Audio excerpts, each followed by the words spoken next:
পেশাগত জীবন অপেক্ষা ব্যক্তিগত জীবন নিয়ে যেসব শিল্পীরা চর্চায় থাকেন তাদের মধ্যে অন্যতম কৌশাম্বী চক্রবর্তী। জি বাংলার মিঠাই ধারাবাহিকের মাধ্যমে বেশি সংখ্যক মানুষের নজরে আসেন তিনি। দিদিয়ার চরিত্রে অভিনয় দর্শকদের মনে দাগ কেটেছিল। পরবর্তীকালে রিল লাইফের ভাইয়াকেই জীবন সঙ্গী রূপে নির্বাচন করেন। তারপর থেকেই আদ্রিত রায় এবং কৌশাম্বীর ওপর অসন্তুষ্ট হয় নেট নাগরিকরা।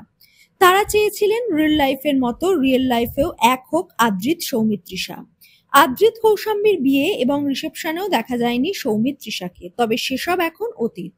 বিয়ের পর থেকেই কাজে ব্যস্ত আদ্রিত এবং কৌশাম্বী। আদ্রিতকে দেখা যাচ্ছে জি বাংলার মিত্তির বাড়ি ধারাবাহিকে। কৌশাম্বী অভিনয় করছেন জি বাংলার ফুলকি এবং স্টার জলসার গৃহপ্রবেশে। বিয়ের পরই মাকে হারিয়েছেন অভিনেত্রী। মৃত্যুর পর মায়ের জন্মদিনে আবেগঘন পোস্ট শেয়ার করলেন। তিনি লেখেন, হ্যাপি বার্থডে মা। আগের বছরও সকালে শুটিংয়ে বেরিয়ে গেছিলাম, রাত 10টায় একটা কেক নিয়ে এসেছিলাম। তাও কি খুশি ছিলে তুমি, শুধু বলেছিলে আজকে একটু তাড়াতাড়ি ফিরতে পারলে না।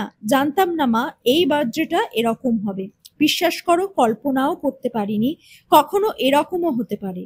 হ্যাঁ, হয়তো জড়িয়ে ধরে আদর করে আজকে তোমার বার্থডে উইশ করতে পারলাম না, কিন্তু আমি জানি মা তুমি আমার পাশে আছো, সব সময় আছো আর সবটা দেখছো আর এক গাল হাসছো।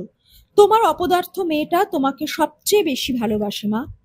জন্মদিনে কেকের সামনে দাঁড়িয়ে আছেন মা, ব্যাকগ্রাউন্ডে বাজছে তুমি না হয় রহিতে কাছে, কিছুক্ষণ আরো না হয় রহিতে কাছে।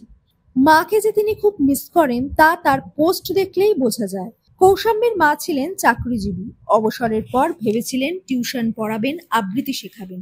ভেবেছিলেন চুলেও কালার করবেন, নিজের আরেকটু যত্ন নেবেন। কিন্তু সবকিছুর আগেই ইহজগতের মায়া ত্যাগ করলেন তিনি।